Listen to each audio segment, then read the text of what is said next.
En moins de 48 heures, l'Iran a réussi à détruire entre 5 et 7 avions américains, dont un E-3 AWACS, considéré comme l'un des actifs les plus stratégiques de l'US Air Force, et au-delà, pour l'OTAN et les opérations aériennes modernes.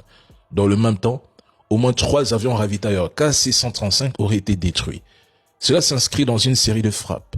Une attaque précédente sur la base aérienne Prince-Sultan avait déjà endommagé plusieurs KC-135, tandis qu'un aurait été détruit au-dessus de l'Irak, avec un second endommagé possiblement suite à des actions de défense aérienne locales.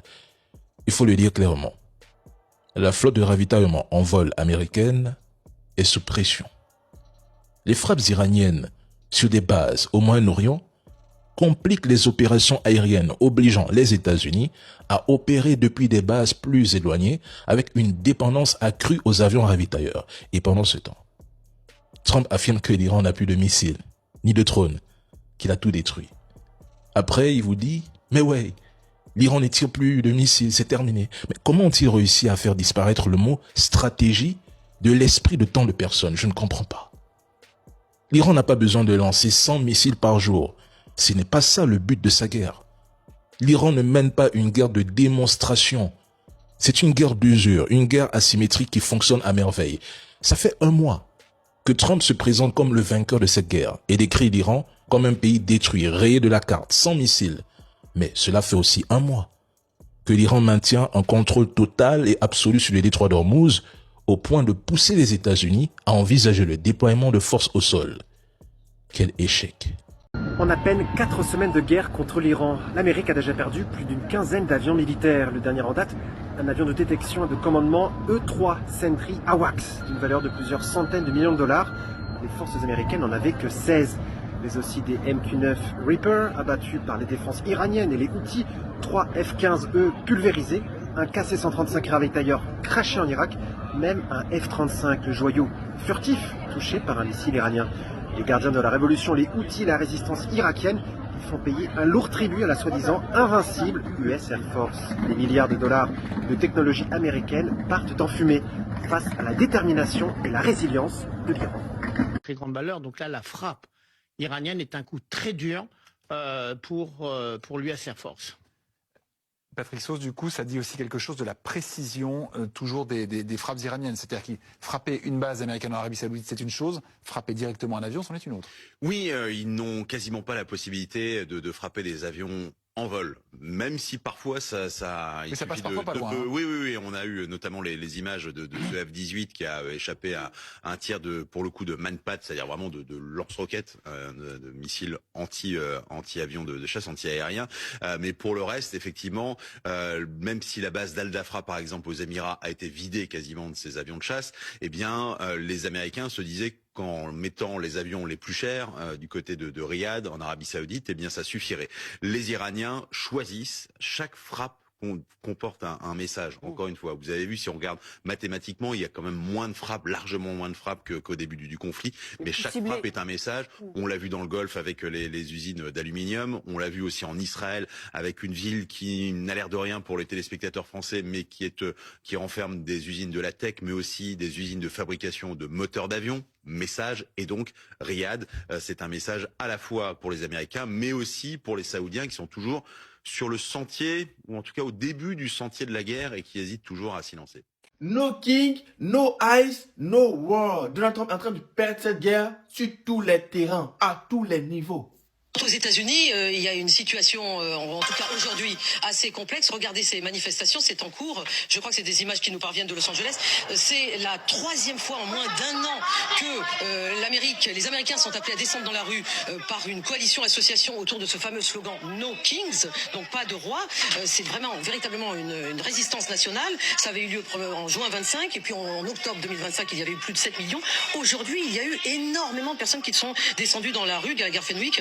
Notamment, là on a Los Angeles, mais il y en a eu beaucoup à Minneapolis et partout. Pour être vraiment encore exhaustive, le slogan c'est No Kings, No Ice et No War. Donc on revient à la guerre. No War, donc ça veut dire que tous ceux qui sont descendus dans la rue aujourd'hui aux États-Unis ne sont pas en faveur des guerres menées par les États-Unis. Comment ça un petit peu ? Un petit coup de... Et maintenant, même le peuple américain aide les Iraniens dans la propagande. Ils aident les Iraniens à gagner. Quand Donald Trump va voir ça, il va se dépêcher pour terminer la guerre. Il va se dépêcher pour passer à autre chose. Il a trop de problèmes actuellement. Mais en fait, le gars, prépare ton midterm tranquille. Tu veux déclencher une guerre. Enfin, tu t'es fait entraîner dans une guerre par Netanyahou. Et tu es dans un bourbier maintenant. Tu es dans un... Mais déjà, les deux premiers no king, c'est-à-dire pas de troisième mandat, mon gars. Parce qu'il y songe fortement et ça devient sérieux. No ICE, l'un de ses problèmes aux États-Unis. Ils auraient dû ajouter un quatrième no.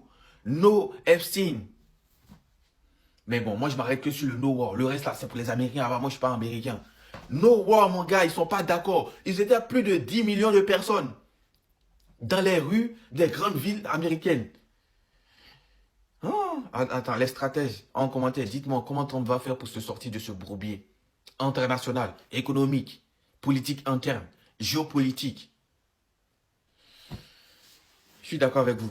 À la fin de cette guerre, il faut refaire le classement des puissances mondiales. Donald Trump vient il était censé remettre les Américains là. Donald Trump, il vient de faire dégringoler les Américains. Je suis désolé. Regardez son bonheur. Regardez le truc qu'ils ont fait à son effigie. Non, les Américains, ils détestent Donald Trump actuellement. En majorité, les midterms, ça sera compliqué. La deuxième partie, s'il perd les midterms, la deuxième partie de son mandat, il va se faire tout petit. Tout petit. No kings, no ice, no war. Yeah, man.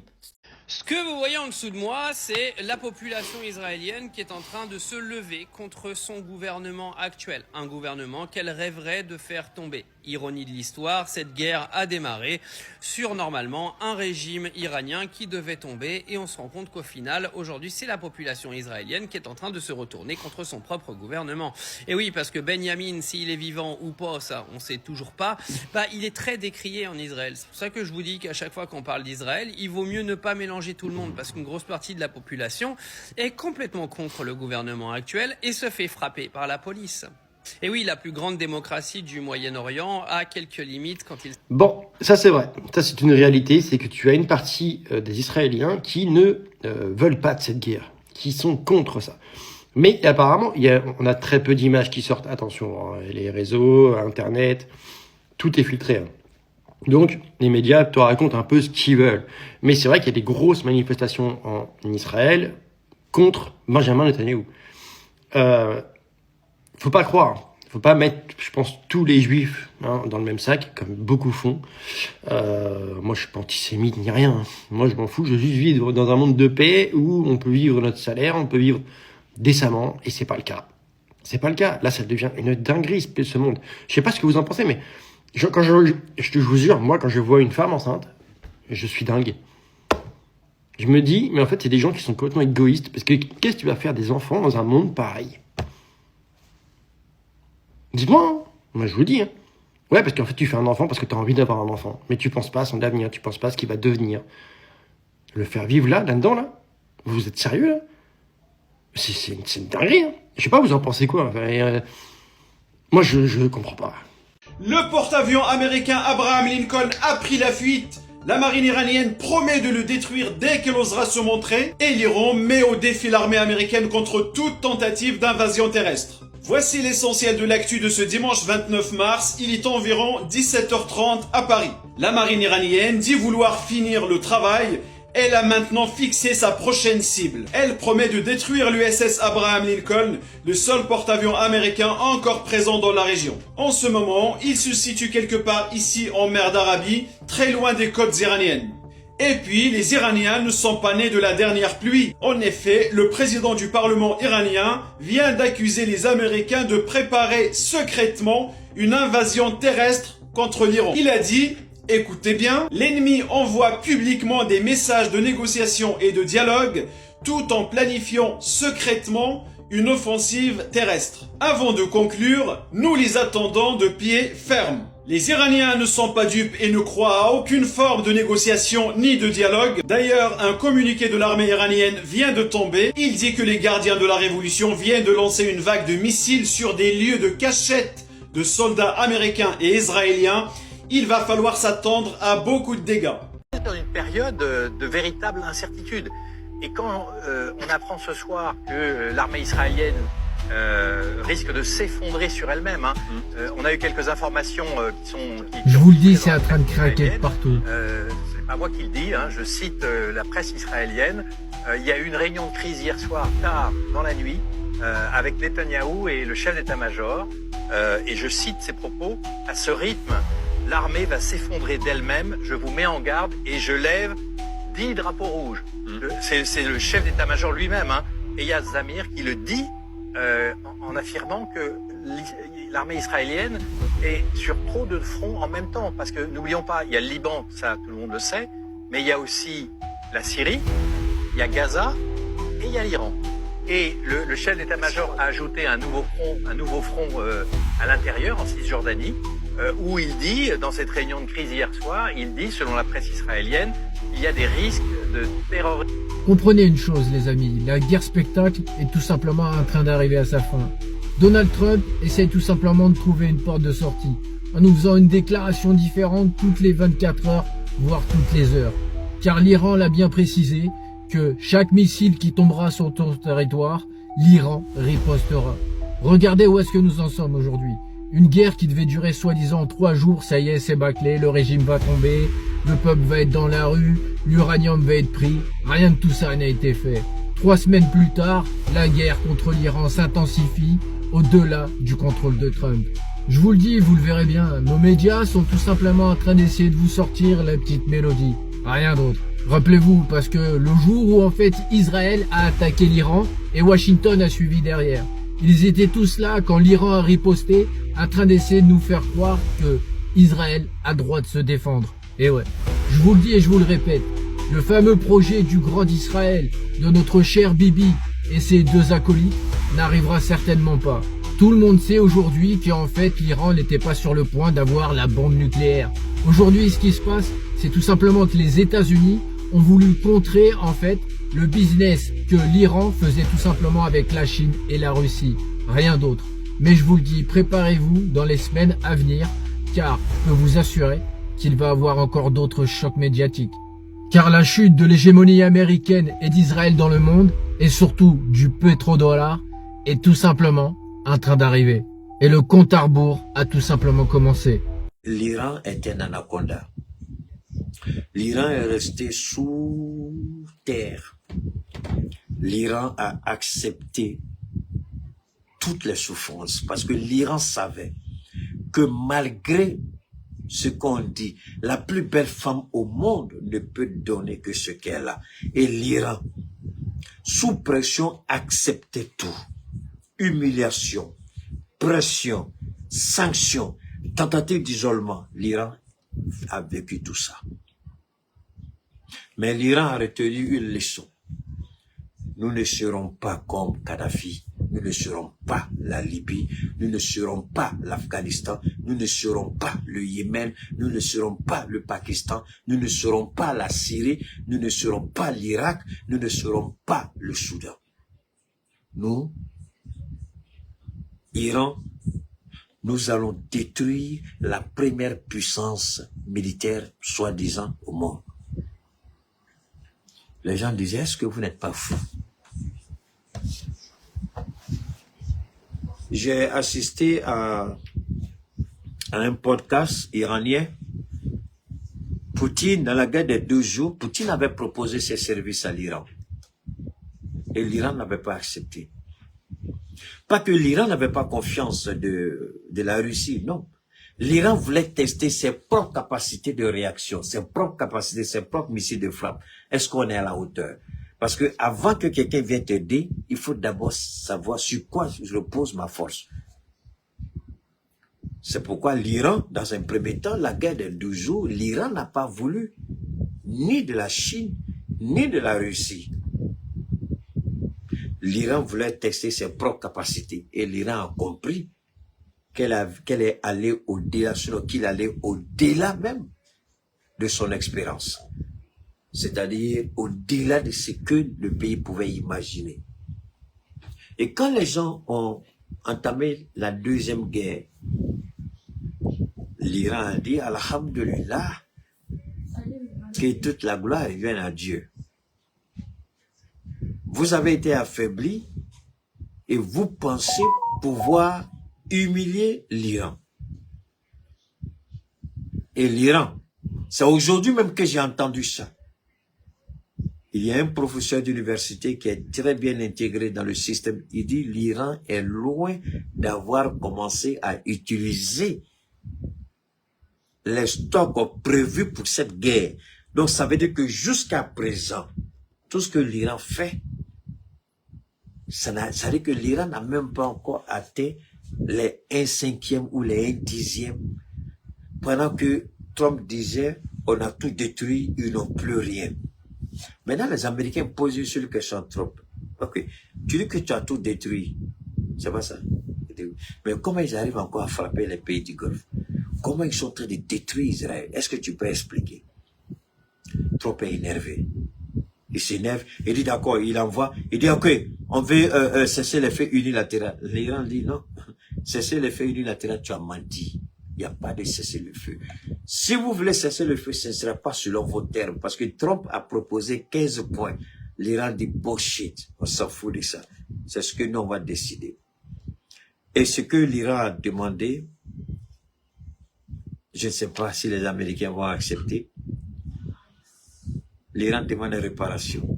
Et l'Iran veut une garantie internationale que plus jamais l'Amérique va s'hasarder à attaquer l'Iran. Mais attendez, un pays que vous considérez comme terroriste, qui veut détruire, qui fait ça, si l'Iran veut attaquer, mais attendez, l'Iran dit non, et l'Iran dit on n'est pas prêt. Aujourd'hui, le site nucléaire d'Israël est pratiquement détruit. Ceux qui sont dedans, je ne sais pas s'ils ont des provisions pour des mois, mais la manière dont l'Iran a frappé là, pour déboucher tout, et puis pour aller même essayer de déboucher le trou, ou même déboucher les entrées là, il faut qu'il y ait la paix. Parce que quand l'Iran voit dans le satellite, les gens ils envoient les pelleteuses là, l'Iran envoie bombe encore. Donc tout ce que vous pouvez remarquer comme site détruit par l'Iran, tant qu'il n'y a pas un cessez-le-feu accepté par l'Iran, il n'y a rien qu'on peut faire. Parce que sur le site, l'Iran peut encore larguer des bombes. Donc dans le site nucléaire, personne ne sait ce qui est en train de se passer au niveau d'Israël. Et Benjamin Netanyahou a eu le courage de, mais il ne peut même plus parce qu'ils sont dépassés. Donc, regardez bien ce qui se passe. Ce qu'ils sont incapables de faire avec l'Iran, c'est ce qu'ils font avec le Liban et la Palestine. Et pourquoi la guerre devient intéressante? L'Iran dit désormais, vous allez quitter les territoires occupés, sinon vous ne connaîtrez pas la paix. Donc tous les territoires occupés en Cisjordanie, tous les territoires occupés en Palestine, les territoires occupés au Liban, désormais l'Iran envoie. Et ce qui rend la guerre plus compliquée et que les Américains d'ici n'attendaient pas, l'Iran a travaillé avec un système, la même chose que les Américains ont fait avec les Israéliens, l'Iran fait la même chose avec le Hezbollah libanais. Pour le moment, ils n'ont pas encore commencé avec les Houthis du Yémen, ou comme on appelle, avec le Hamas de la Palestine, non, ils ont commencé avec le Hezbollah. Le Hezbollah libanais, c'est-à-dire les attaques, les frappes coordonnées simultanément. L'Iran peut décider d'envoyer 25 missiles simultanément. Et pendant le même laps de temps, pendant que les missiles intercepteurs sont orientés vers certains missiles, si jamais ils arrivent à intercepter, le Hezbollah aussi envoie 200 missiles en même temps. Donc pendant que le Hezbollah envoie, l'Iran envoie. Vers qui vous allez orienter vos intercepteurs?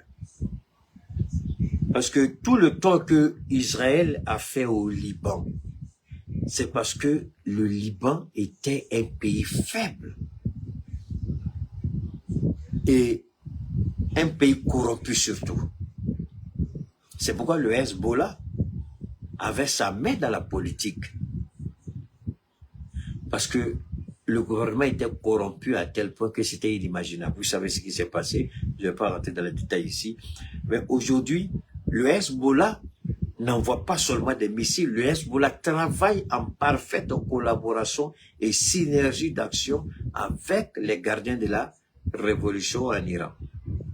Quand eux décident d'envoyer 100 drones avec 50 missiles, le Hezbollah envoie 60, 70, 100, 200 missiles en même temps. Qu'est-ce que les intercepteurs peuvent faire à ce niveau? Rien. Et tout est orienté vers le même centre-ville de Tel Aviv. Il y a eu aujourd'hui quelque chose de terrible en Israël. Le bâtiment du ministère de la Défense a été complètement et totalement balayé de la carte. Je répète, l'immeuble qui sert de bureau ou de centre d'opération du ministère de la Défense a été complètement et totalement balayé de la carte. S'il y avait des hommes là-bas, qu'ils brûlent en enfer. S'il n'y avait personne, tant mieux. Parce qu'aujourd'hui, pendant que Trump vend l'idée farfelue d'un cessez-le-feu, Israël continue de bombarder. Iran s'est dit, vous bombardez parce que vous avez un centre d'opération. Donc le centre d'opération, je vais le rendre inopérationnel. Et l'Iran a frappé. Ils n'ont pas hésité à frapper la maison du guide. Pourquoi l'Iran hésiterait à frapper? Et surtout, maintenant, ça devient compliqué, ce que je ne vous avais pas dit par le passé. L'Iran a commencé à abattre et les F-16 et les F-35 et les drones. Je crois que le point des drones israéliens, c'est beaucoup. Hein. Israël seul, si je ne m'abuse, les derniers chiffres que j'ai entendus, avant que Gaussou me fasse un peu chaud dans les oreilles, je crois que c'était à peu près 12 ou 16 drones. Les drones tuent quelque chose comme ça qui coûte, je crois, 30 millions de dollars, je crois. Israël a à peu près une centaine. Non, je ne sais pas si c'est les États-Unis qui ont 300, je crois. Israël doit avoir une centaine. Bon, l'Iran a déjà liquidé à peu près. Mais sans compter ce que l'Iran avait fait par le passé. Mais la guerre ces derniers temps, en tout cas, il y a une douzaine qui ont été abattus. Et ils ont commencé à abattre les F-16. Alors, les gens se posent la question, Monsieur le Président, comment vous dites que l'Iran n'a plus de système de défense et l'Iran arrive à abattre les F-16 de l'armée israélienne? Les F-35 sont touchés. Comment vous expliquez ça? Il dit, ah, attendez, il faut demander au secrétaire. Moi, je vous ai dit que Trump n'a pas honte. Si vous vous souvenez. Mais je vais vous laisser regarder ça un peu. Je vous avais dit que Trump n'a pas honte. Je vous ai dit, à un moment donné, il va se lever seul, décréter lui seul son cessez-le-feu. Je vous en prie, allez-y, regardez ce que j'ai dit. Il va décréter lui-même son cessez-le-feu. Il va demander à ses gens de rentrer. Mais pourquoi l'Iran ne croit pas? Pendant que tu parles de cessez-le-feu, tu déploies les Marines, la marine américaine, qui est selon eux une armée professionnelle et puissante. C'est vrai. Mais jusqu'aujourd'hui, on avait toujours vendu l'idée selon laquelle l'Amérique était une puissance militaire. Mais je vous en prie, cette puissance militaire, elle est où aujourd'hui? Est-ce que vous pensez? Parce que pour envoyer les troupes au sol, il y a une doctrine militaire qui est très claire. Il faut anéantir les capacités de l'ennemi avant d'envoyer les troupes au sol. Et contrairement à ce qu'ils ont dit, qu'ils ont anéanti, mais les gens se rendent compte que l'Iran est plus fort, plus déterminé que jamais. Donc qu'est-ce qu'ils ont anéanti?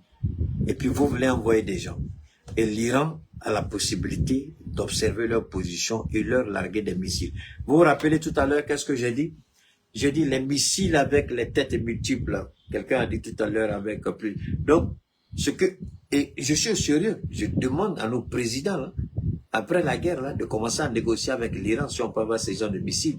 On largue ça sur nos terroristes, là, les missiles avec des fragmentations, puis c'est terminé. Mais l'Iran peut envoyer les mêmes missiles sur les soldats américains qui mettront le pied. Et c'est ce que tout le monde dit. Et dit, vous n'avez pas affaibli les capacités militaires de l'Iran. Vous avez attaqué des bâtiments vides. Et puis les gens se vantent. On a frappé 9000 sites, 10 000 sites, 20 000 sites. Mais malgré les 20 000 sites que vous avez frappés là, l'Iran arrive à frapper encore. Donc vous avez fait quoi? Donc la question maintenant, si vous envoyez vos soldats, l'Iran sait qu'ils sont là. L'Iran envoie les missiles avec fragmentation, c'est fini. Boum. Ils vont aller où?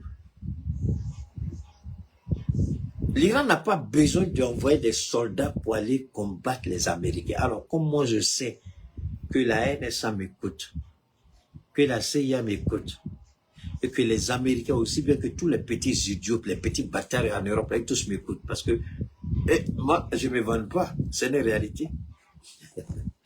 C'est une réalité. L'Iran n'a pas besoin d'envoyer des soldats pour aller combattre les Marines, la marine américaine. L'Iran n'a qu'à envoyer seulement ses missiles à fragmentation, c'est tout. Pour résoudre le cas. Et puis miner tout le site. Parce qu'en fait, la stratégie de... Et ça, qui le dit?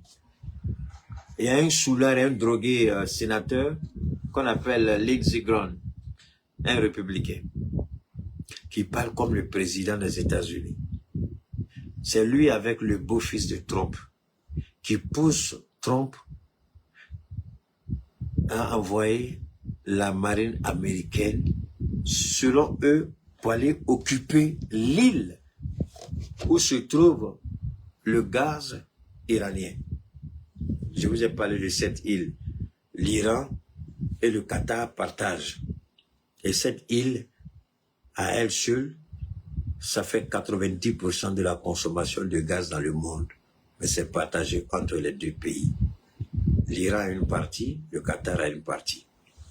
Et la partie de l'Iran, c'est cette partie-là qui veut aller occuper. C'est cette partie qui veut aller saisir avec les marins pour rendre l'Iran incapable. Voilà ce qu'ils veulent faire. Alors vous pensez que l'Iran n'a pas prévu un scénario selon lequel les Américains tenteraient de saisir l'île? Vous croyez que l'Iran n'a pas envisagé tous les scénarios possibles? Donc, je ne crois pas que, en ce qui me concerne, en tout cas, je ne crois pas que les Américains arriveraient en tout cas, à prendre possession de cette île. Et il faut diminuer ça là-bas. Et paralyser l'économie iranienne. Ce n'est pas possible. Alors, je vais vous laisser écouter. Regardez, pardon.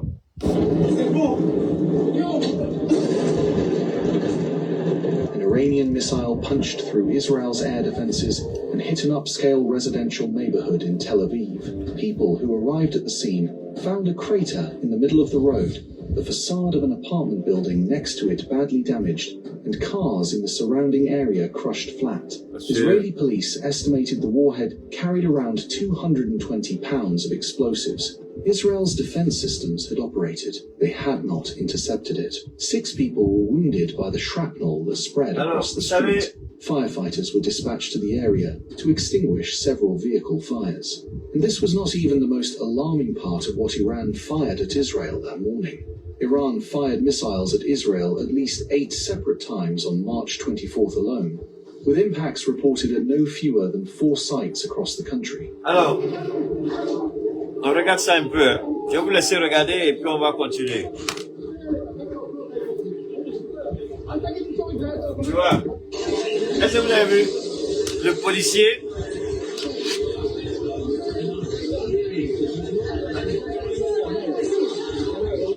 Je vais voir si je peux... Il y a le policier là qui... Around 220 pounds. Je vais montrer la partie, le policier là. Israel's defense systems had operated. They had not intercepted it. 6 people were wounded by the shrapnel that spread across the street. Firefighters were dispatched to the area to extinguish several vehicle fires. And this was not even the most alarming part of what Iran fired at Israel that morning. Iran fired missiles at Israel at least 8 separate times on March 24th alone, with impacts reported at no fewer than 4 sites across the country. Bon, ça, c'est ce que le gouvernement israélien ne veut pas. Des gens sur le site, filmés et postés. Regardez ça. Voilà un policier qui est là. Il se plaint et dit pourquoi le monsieur est en train de filmer. Pourquoi le monsieur est en train de filmer et le policier va le chasser hors du site.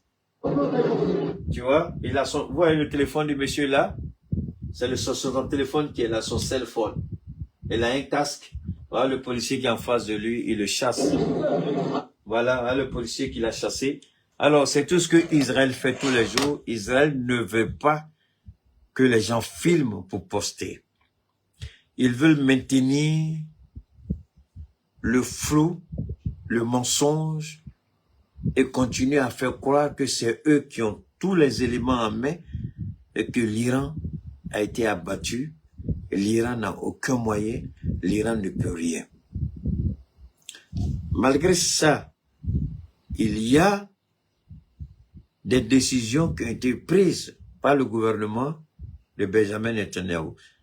Si vous publiez des informations, vous êtes israélien, si on vous trace, on vous retrouve, vous allez en prison pour 30 mois.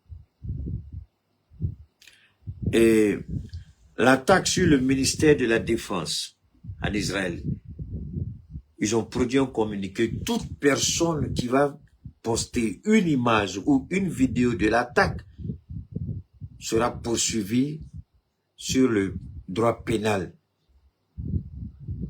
Effectivement, oui. Toute personne qui va publier quoi que ce soit sur l'attaque sera poursuivie pour infraction pénale. Alors, si vous êtes fort, pourquoi vous allez dire aux gens de ne pas publier? Si vous êtes fort, pourquoi vous empêchez les gens de publier? Pourquoi vous ne... Alors, je vous ai dit, est-ce que vous voulez voir le visage de la démocratie? Le fondement de la démocratie, le pilier de la démocratie, c'est la... Comment vous dire ça? C'est la contradiction idéologique. Je suis d'accord, je ne suis pas d'accord. Et la liberté d'expression. Mais cette liberté d'expression est menacée et aux États-Unis. Ce n'est pas Israël seulement. Hein. Le Pentagone, le ministère de la Défense américaine, a publié, et hier ou avant-hier, comment on appelle, la Cour suprême a dit, parce que il y a la chaîne de télévision ABC, je crois, ABC 7, je crois, qui a saisi la Cour suprême, parce que l'administration Trump, à travers le ministère de la Défense, pour qu'on vous accorde une accréditation, vous devez vous soumettre aux obligations. Alors, souvent, je vous une parenthèse. Alors, vous voyez, quand on vient attaquer les pays de l'AIS, oh, les journalistes arrêtés, vraiment, j'ai honte pour les Africains, surtout les bâtards qui sont en Côte d'Ivoire, tels que les Daouda, les saletés de merde, les pourritus qui puent la merde. Aux États-Unis, pas plus tard que hier ou avant-hier, la Cour suprême a dit que le Pentagone n'a aucun droit pour imposer aux journalistes le droit de contrôler ce qu'ils vont diffuser. Et si tu diffuses quelque chose qu'ils n'ont pas approuvé, tu es sous sanction. C'est-à-dire, on peut te traduire en justice pour ça. C'est la Cour suprême qui a dit ça, c'est le fondement premier de la Constitution, la liberté d'expression. Alors, les gens viennent, et ces petits bâtards en Côte d'Ivoire, là, sur ces saletés de plateau, là, et puis ces petits Nyamogodés qui ne savent même pas laver leurs caleçons sales, là, ces prostituées qui sont sur les plateaux de télé en Europe, là, en France surtout, qui n'ont pas de liberté d'expression. Mais vous ne voyez pas parler de ça. Je répète, la Cour suprême a dit que le Pentagone n'a aucun droit pour faire ça. C'est ABC 7 qui a poursuivi le Pentagone devant la Cour suprême par rapport à cette guerre. Mais ils sont les premiers à nous attaquer ici. Et Israël, vous avez vu Israël, il n'y a pas procédure. Tu fais, on t'attrape, on te met en prison. Le temps que les gens vont jouer, c'est déjà en prison. Et Israël est en train de perdre la guerre à tous les niveaux. Aujourd'hui, le président, aujourd'hui, je ne sais pas ce que je peux vous dire, mais après cette guerre, beaucoup parmi nous, on sera surpris de voir le véritable visage d'Israël. Après cette guerre, quand on va commencer à faire véhiculer les images, parce que les images vont sortir. D'abord, je vous ai dit avant qu'on soit interrompu, que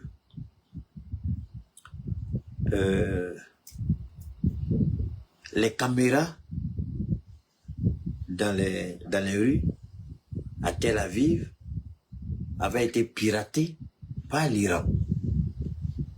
Quand l'Iran a appris qu'il y a une loi qui a été votée, il y a un décret qui a été pris, une ordonnance, pour dire que toute personne qui va poster les impacts des missiles iraniens sur un territoire israélien, surtout à Tel Aviv, sera poursuivi et sera condamné. Qui se sont mis dans le boulot. Les hackers iraniens ont piraté ça. C'est grâce aux hackers iraniens qu'on arrive à voir ces gens d'images. Mais mieux, les satellites chinois aussi nous permettent d'avoir des images, ce qu'on appelle HD, c'est-à-dire haute résolution. La Chine aide aussi. La réalité, elle est toute simple.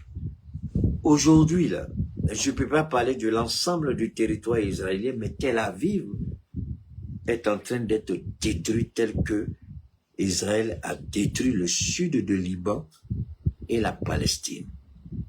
C'est ce qu'en anglais, on appelle ça, Payback Day. Merci à toi, Fardo. Merci beaucoup à toi, Fardo. C'est Fardo, merci beaucoup. C'est Payback Day. En anglais, c'est ce qu'on dit, Payback Day. Et l'Iran est en train de mener un triple combat pour être libre en Iran, pour que les Palestiniens soient souverains et pour que les Libanais soient libres. Affaiblir l'armée israélienne permettra aux Libanais de respirer et à la Palestine de vivre. Ce qui fait qu'il y a des frappes souvent qui sont orientées vers les positions des blindés de l'armée israélienne vers la Palestine et vers le Liban. Et hier, le porte-parole de l'armée iranienne a fait une déclaration que j'attendais depuis le début de la guerre. Je crois que c'est hier que j'ai entendu ça. Ils ont dit désormais dans les négociations, les conditions, c'est le retrait d'Israël des territoires occupés en Palestine et au Liban. Je répète. Merci Kafando, merci beaucoup Pierrette. Je répète. Le porte-parole de l'armée iranienne dit désormais, dans les conditions de cessation des hostilités, l'Iran va exiger le retrait de l'armée israélienne des territoires occupés en Palestine, en Cisjordanie et du Liban. Donc, quand vous regardez ça, merci beaucoup à toi Sekou. Alors, quand vous regardez tout ça, il y a une seule question qu'on se pose. L'injustice a trop duré. Alors, quelle est la leçon? Comme toujours, il y a une leçon de vie qu'il faut retirer avant qu'on continue. La leçon pour nous tous, c'est quoi? L'Iran vient de montrer à chacun de nous, personne ne doit sous-estimer ses potentialités et ses capacités. Quelqu'un peut vous faire croire qu'il a les moyens, il est plus fort, il peut vous abattre. Vous n'avez pas besoin de faire trop de bruit pour attirer le regard sur vous. Vous n'avez pas besoin de trop gueuler pour que les gens disent ils gueulent, ils piaillent trop. Restez dans votre petit coin comme le Sa d'Oroni en bas des feuillages pour devenir le véritable anaconda tel que l'Iran est devenu l'anaconda qui est en train de détruire Israël et les États-Unis. Qui pouvait imaginer qu'un pays comme l'Iran, comme le Liban, on pouvait dire une guerre États-Unis-Russie c'est compliqué, une guerre États-Unis-Chine c'est compliqué. On va nous dire mais qu'est-ce que les Américains n'ont pas déployé en termes de guerre conventionnelle? Ils ont déployé leurs destroyers, ils ont déployé leurs porte-avions, ils ont déployé leur meilleur arsenal aérien, les B-Spirit, les F-35, les bombardiers. Ils ont déployé tout ça. Des bombes avec des charges de 2 tonnes, 3 tonnes, 4 tonnes, 5 tonnes. Tout ça a été lancé largué sur le Liban. Donc, qu'est-ce qu'ils peuvent faire en termes de guerre conventionnelle qu'ils n'ont pas fait? Je dis bien en termes de guerre conventionnelle qu'ils n'ont pas fait. Ils ont dit eux-mêmes, c'est l'une des plus importantes opérations militaires que l'Amérique n'ait jamais fait depuis la Deuxième Guerre mondiale. Donc, qu'est-ce qu'ils n'ont pas fait selon vous? Et pourtant, l'Iran est resté solide, serein, imperturbable. Et l'Iran fait regretter à l'Amérique. Parce qu'il faut savoir où il faut frapper ton ennemi. Ne regardez pas le gros gaillard qui est arrêté devant vous et croire que vous ne pouvez rien. L'histoire de David et de Goliath n'est plus l'histoire d'Israël face... Non, non, non. C'est l'Iran qui est devenu désormais David. C'est pas vrai. Si vous me donnez aux Israéliens aujourd'hui, ils vont me déprécier et puis me manger cru. Vous avez vu le corbeau là, quelqu'un m'a donné le nom. Le corbeau qui a fait descendre le drapeau israélien. Vous connaissez ce que ça veut dire? Qui est aujourd'hui David dans cette guerre? C'est l'Iran. Qui est Goliath ou qui sont Goliath? Ces deux armées, l'Amérique et Israël. La parole de Dieu se retourne contre Israël. Je répète, la parole de Dieu se retourne contre Israël. Qui est David aujourd'hui dans cette guerre? C'est l'Iran. Petit, négligé, isolé. Qui était négligé et isolé? C'était David. Si vous connaissez bien, tel que je connais l'histoire de David, allez-y et puis lisez la vie de David. L'Iran a créé les conditions spirituelles pour être à la place de David. Ah, les petits prêcheurs que vous avez ne vous diront jamais ça. Ils vont crier wow, wow, wow, c'est tout. La parole de Dieu se lit, se comprend avec l'esprit que Dieu donne à qui il veut pour comprendre sa parole. Ici, c'est Goliath, ici, c'est les États-Unis associés à Israël. David, ce qui, alors que l'histoire nous a montré que David de Dieu, qui a une perception spirituelle, ne peut jamais perdre un combat face à qui? À l'injustice. Parce que Goliath de cette époque était le Goliath de l'injustice, de l'oppression contre la volonté de Dieu. Et le Goliath aujourd'hui, qui incarnait l'idéal spirituel, enfin pas spirituel, mais les éléments spirituels de cette époque-là se reflètent où? Ou se voient où? Israël, États-Unis. Les Philistins, Goliath vient, c'est l'armée, les Philistins. Allez-y chercher à comprendre aussi. Bon, moi, je ne suis pas camarade de quelqu'un. Les Philistins avaient assiégé Israël. L'armée était là. Et Goliath était celui qui criait tous les jours. Il vient et puis il nargue. Qui peut venir? Ils se sont cachés tous. Jusqu'à ce que un petit berger vienne. Son frère le regarde. Tu as venu faire quoi ici? Va surveiller les brebis là. Il dit non, j'ai entendu qu'il y a un incirconcis. Aïe, aïe, aïe, aïe, aïe. Celui qui n'est pas circoncis, c'est celui qui n'est pas dans l'alliance avec Dieu, spirituellement parlant. La circoncision ou l'excision, en un mot, c'est la marque de l'alliance avec Dieu. J'ai pas fini. Appelez vos pasteurs là, vos prêcheurs, n'ont qu'à venir s'asseoir, c'est des petits enfants. Moi, j'ai pas leur truc. Donc, est-ce que ça va dans ta tête? Excuse-moi, monsieur, tu vas me dire quoi? J'ai pas besoin de t'écouter, j'ai pas à te me dire excuse-moi, pour me dire quoi? Arrête de m'emmerder là, je suis en train de parler. Alors donc, David arrive, son frère le regarde. Tu es venu faire quoi ici? Il faut partir. Il dit non, non, non, je suis venu pour laver l'affront d'Israël. Mais c'est pas l'Israël que nous connaissons, c'est pas l'Israël d'aujourd'hui. Et puis, il va voir le roi et dit, moi, je peux aller. Et dit, le roi le regarde ça. Il dit, donnez-lui, regardez bien ce qu'ils sont en train de dire et regardez ce qui se passe en Iran. Je suis le champion des connexions spirituelles et de la réalité que nous vivons. Écoutez très bien. On dit, donnez-lui les armoiries, les trucs pour se protéger. On porte, c'est trop gros, c'est trop lourd. Parce que David était petit. Il dit, je peux pas. L'Iran a quoi? L'Iran n'a pas. Attendez, quand vous voyez les trucs qu'ils portent là, ce sont les systèmes antimissiles que aujourd'hui là. Système antimissiles, il dit on a tout détruit, on a tout. Il dit non, non, moi je veux rien. Rappelez-vous, je vous ai dit que la Russie avait proposé quelque chose. L'Iran a dit non, je vois d'abord ma capacité. J'ai pas fini, écoutez très bien. Il va voir le roi et dit, moi je vais laver l'affront. Mais entre-temps, Goliath a tué le papa. De qui? Du guide actuel. Goliath a décapité et Goliath veut humilier l'Iran. Donc le petit Iran sort, le petit David il sort, il dit, je n'ai pas besoin de tout ça.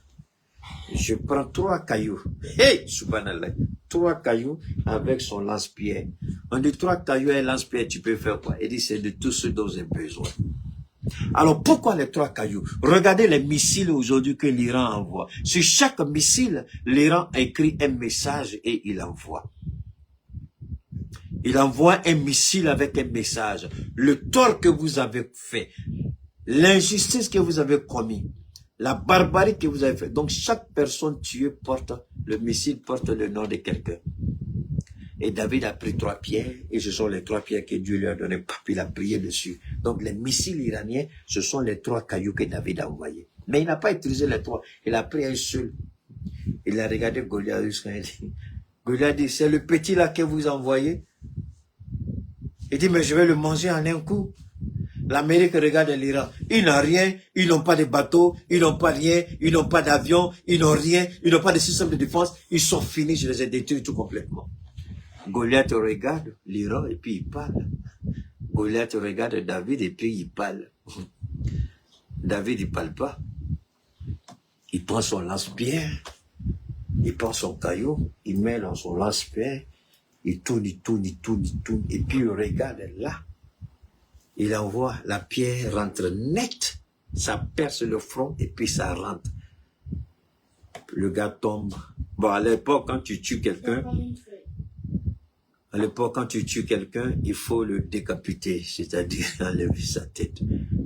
Donc David, voilà comment David a mis Goliath en bas. Alors, ramenons ça aujourd'hui. Mais, je vous montre seulement le combat.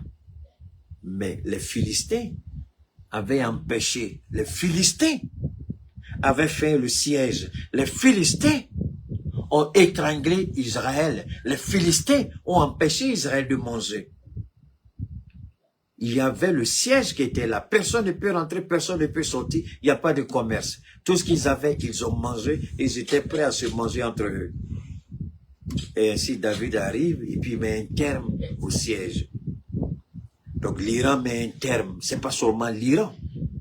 L'Iran dit à quoi? L'Iran dit au Moyen-Orient, ce qui vous comptez, voilà ce que nous faisons à ces gens-là.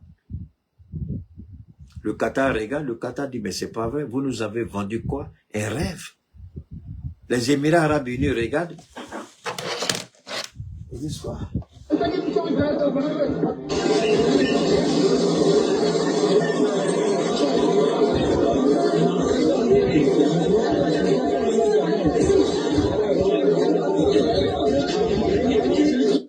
Est-ce qu'on ne pouvait pas éviter tout ça? On pouvait éviter tout ça. Est-ce qu'on ne pouvait pas éviter ça? On pouvait éviter ça. Avec le bon sens.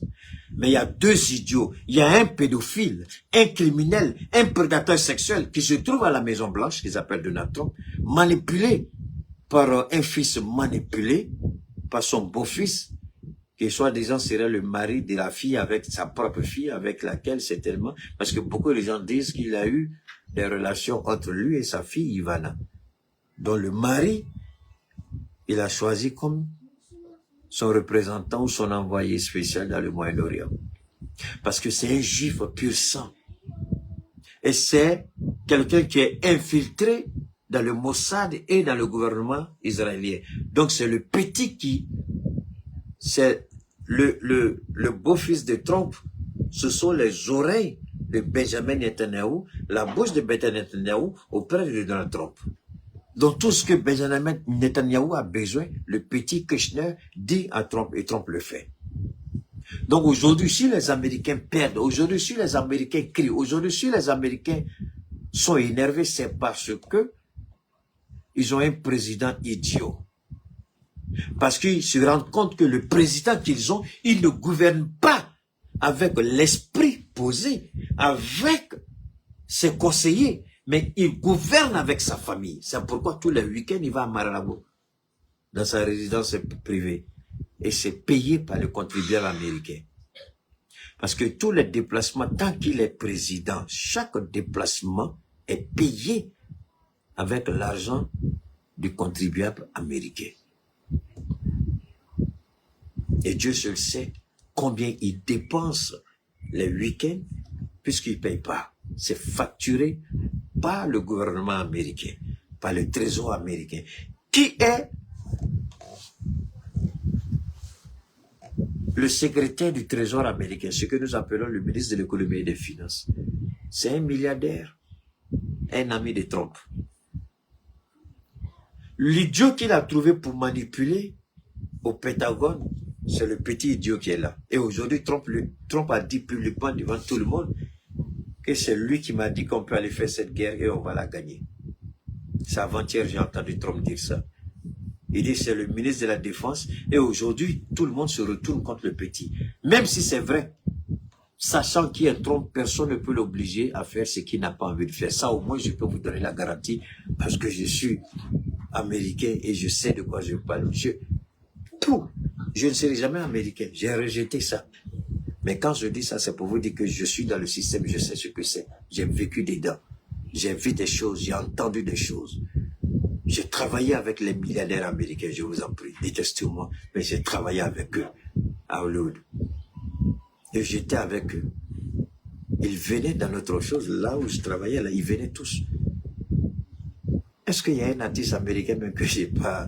C'est mon fils Abidjan qui a beaucoup bénéficié parce que chaque fois que je prenais les photos avec eux, je lui envoyais ça en Côte d'Ivoire. Donc, aujourd'hui, quand vous regardez, on se pose une seule question. Est-ce que ça en valait la peine? Si réellement la démocratie a un sens, est-ce que l'Iran n'a pas le droit de choisir le modèle de gouvernement qu'ils veulent? Pourquoi le choix de l'Iran doit poser un problème à un État voyou et criminel tel que Israël? C'est ça la démocratie. C'est ça la démocratie. Vous commencez à comprendre en Côte d'Ivoire pourquoi l'idiot que vous avez comme président ment, vole et tue les Ivoiriens. Des gens qui disent, monsieur le président, est-ce que vous pouvez arrêter d'aller un peu trop en France? Mais ce que le petit n'a pas compris, le petit qui se fait toujours emprisonner là, le petit Baoulé là, il n'a qu'à comprendre une chose. Ouattara n'est plus Ouattara. Ouattara ne peut pas faire un mois en dehors de la Côte d'Ivoire. Il a une maison qui est médicalisée. Il a une voiture médicalisée. Il a un avion ou des avions médicalisés. Il a un bureau ou des bureaux médicalisés. Mais malgré tout ça, il faut qu'il toujours il se rende où en France pour suivre ses soins quotidiens sur le dos du contribuable ivoirien. On lui demande de réduire le train de vie, il arrête et puis il met en prison. On lui demande de faire attention parce que l'État ne peut pas. Mais comment la Côte d'Ivoire qui exploite le pétrole va acheter avec Ali d'un côté? Pourquoi? Et quand ils achètent avec Ali d'un côté, là, bon, Ivoirien, c'est vous qui allez avoir problème. Parce que quand on prend bateau, le bateau va aller jusqu'en Côte d'Ivoire. Parce que le camion, la voie la plus sécurisée, peut-être c'est la route, mais la route là sera plus longue. Donc ça faut c'est risqué. Parce qu'il va falloir négocier avec les pays de l'AES.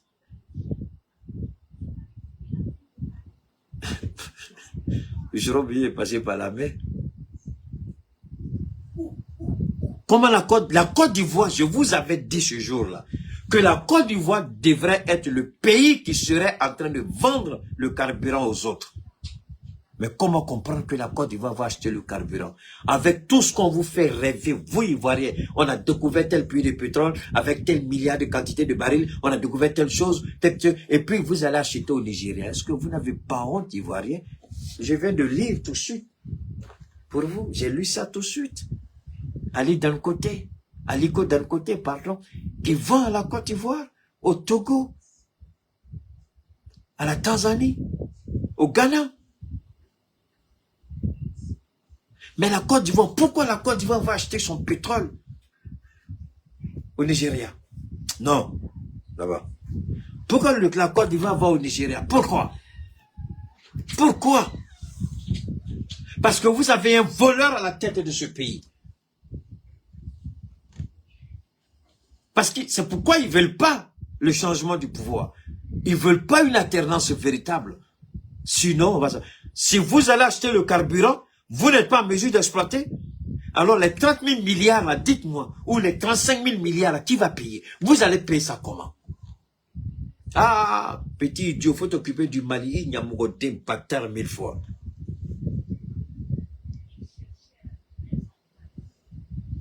Vous étiez en train d'applaudir parce que les terroristes ont attaqué nos camions de livraison d'hydrocarbures. Maintenant, vous allez acheter au Nigeria. Prions Dieu que le bateau qui va prendre pour aller en Côte d'Ivoire ne soit pas attaqué par les terroristes. Parce que ça peut arriver aussi. Donc, tout ce que vous avez dit de nous, là, tout ce que vous avez, donne-moi une seconde, il y a mon côté bâtard que tu es, à Gise FF14, la bâtard maudit que tu es, il y a mon côté, tu sais de quoi je parle? Bâtard que tu es. Il y a mon côté, je dis n'importe quoi, tu fais quoi ici? Enfant de capote percée. Bâtard. Enfant de petit, il y a mon côté. Donne-moi une seconde, je vais enlever le bâtard là ici, là. Il y a mon côté, c'est ta place ici.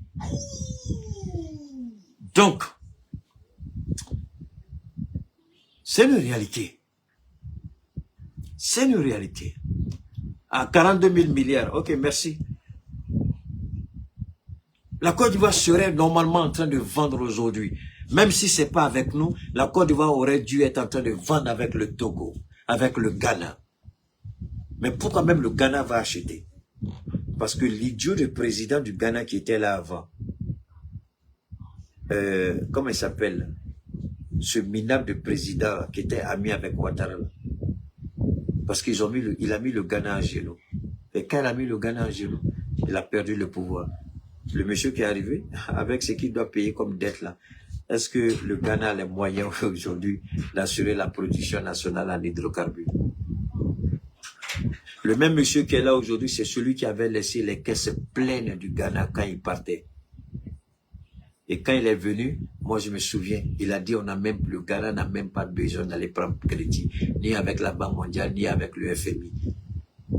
Mais après s'être lié d'amitié avec Alassane Ouattara, il a vidé les caisses du Ghana et le Ghana était incapable de payer sa dette et le Ghana payait sa dette avec l'or. Le président qui est parti, pas celui qui est là actuellement. Alors, il y a une chose qu'il faut retenir. J'avais dit que parce que je n'ai pas entendu, Dieu merci, même si j'ai souhaité que nos présidents aillent se mettent ensemble pour rapport au Niger. Mais je n'ai pas entendu que le Mali soit allé d'un côté, ni le Burkina, ni le Niger. Ça veut dire que le Niger, malgré tout, arrive à produire suffisamment pour la consommation nationale et arrive à vendre un peu. C'est ce que la Côte d'Ivoire aurait dû faire, c'est ce que le Ghana aurait dû faire. Mais est-ce qu'on a besoin d'être un militaire pour avoir le sang patriotique? Ou bien il faut être dans l'AES pour avoir la fibre patriotique? Parce qu'à l'AES, c'est une concurrence entre les chefs d'État pour bien faire pour nos peuples. Si l'Iran se mettait à voler tel qu'Alassane Ouattara vole aujourd'hui, si l'Iran se mettait à voler et que la priorité des autorités iraniennes n'était pas de servir la cause du peuple iranien, les Américains allaient faire de l'Iran une bouchée. Je voudrais que chaque État réfléchisse sur ce qu'on appelle la résilience militaire, la résilience politique, la résilience morale du peuple iranien. Je répète, si le guide iranien se mettait à voler tel que les gens l'ont dit, ils se sont amassés des fortunes, l'Iran serait en genoux aujourd'hui avec les premières frappes américaines. Ce qu'on dit de nous dans l'AES, que nos présidents volent, si c'était le cas, les terroristes auraient eu raison de nous. Je vous en prie, apprenez à lire entre les lignes.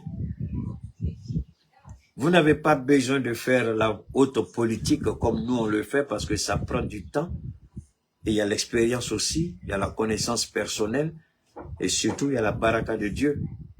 Pour placer les pions, il faut pour vous amener à comprendre certaines choses. L'Iran aujourd'hui est une fierté pour tous les pays. Pas seulement que nous sommes alliés de l'Iran, mais nous sommes fiers d'avoir un allié comme l'Iran qui a su résister à l'envahisseur, à Goliath. Et la résilience iranienne envoie un message à tous les peuples qui veulent être libres demain. C'est parce que les autorités iraniennes ont pris en charge le bien-être du peuple iranien.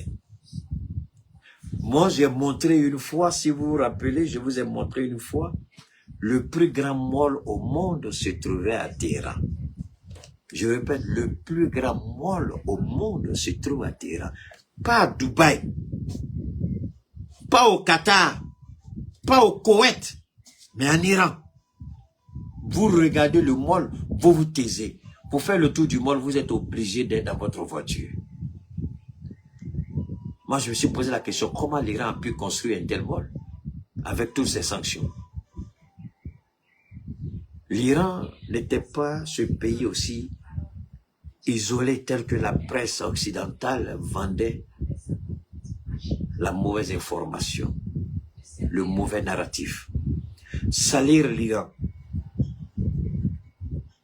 isoler l'Iran, mentir sur l'Iran. Voilà ce à quoi la presse française particulièrement se livrait. Mais pourtant, on a vu le guide aller rencontrer des familles chrétiennes.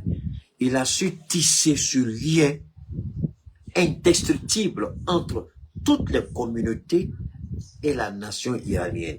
On est tous enfants d'Iran et chacun a son choix et sa confession religieuse. Il n'appartient pas au guide d'exclure, de rejeter ou de condamner quelqu'un par rapport à sa foi. Est-ce que quelqu'un était mieux placé que lui en tant que guide spirituel de dire cela c'est Shaitan, cela c'est ça. Mais lui, malgré même les petits musulmans et les petits esprits qui viennent s'exhiber, moi je les regarde et puis je dis, est-ce que vous êtes mieux instruit que le guide qui acceptait les chrétiens, qui allait chez eux, qui mangeait chez eux et qui disait qu'ils étaient enfants de Dieu et que les martyrs chrétiens seraient au même titre que les martyrs musulmans auprès de Dieu? Pourquoi il va dire ça s'il n'y croit pas? Et pourtant c'est cet homme-là de 86 ans qui a été exécuté sans foi, alors qu'il était la meilleure chance de l'Occident. Et aujourd'hui, ils se rendent compte qu'ils ont mal fait. Ils ont cru qu'en le tuant, l'Iran serait affaibli. Faux. Ils ont cru qu'en le tuant, l'Iran serait déboussolé, désorienté. Faux. C'est pourquoi le ministre des Affaires étrangères de l'Iran passe son temps à dire « Hey, hey, diminue-moi ça là-bas !» C'est pourquoi le guide, le ministre des Affaires étrangères de l'Iran prenait son temps pour dire aux gens « Attention, nous, ce ne sont pas les hommes, mais ce sont les institutions.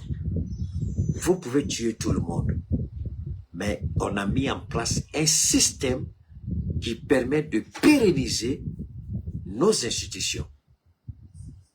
Même si Mojtaba est tué aujourd'hui, son remplaçant demain matin est connu. Si son remplaçant est tué demain, le lendemain son remplaçant est connu. Voilà ce qu'on appelle un système de gouvernement.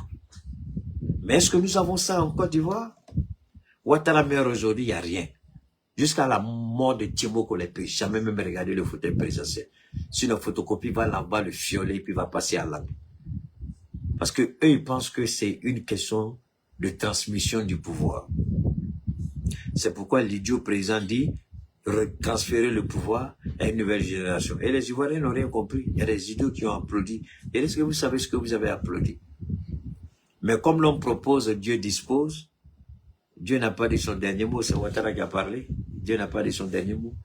Ce que vous devez retenir en ce qui me concerne par rapport à cette histoire du Liban. Oui, Liban, Palestine, Cisjordanie et les pays du Golfe, pour terminer avec l'Iran. L'Iran a été clair et moi, je me bats pour l'Iran. Je vous le cache. Je l'ai toujours dit. Je me battrai pour l'Iran et je mène le combat de l'Iran. Moi, je ne suis pas comme certains de nos jeunes frères là sur les réseaux qui disent il faut balancer. Moi, je m'en fous de ce que les gens vont raconter. C'est leur problème, ça ne m'intéresse pas. Moi, j'ai décidé de soutenir l'Iran. Et tout ce qu'on dira de l'Iran qui ne me convient pas, je ne vais pas en parler. Tout ce qu'on fera de l'Iran qui ne me convient pas, je ne vais pas en parler. Vous avez la possibilité. Attends, mon ami, si tu es mal élevé, c'est quoi?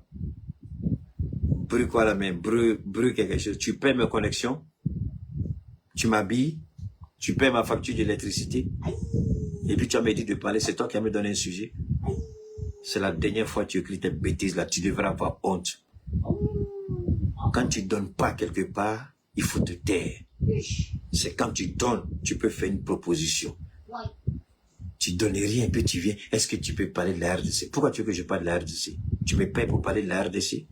Tu as une fois apporté une contribution à ce que j'ai fait? Tu ne te respectes pas, tu m'écris encore, je te bannis de mon direct. Alors donc, on continue. Non, moi, j'aime pas ça. Apprenez à vous respecter.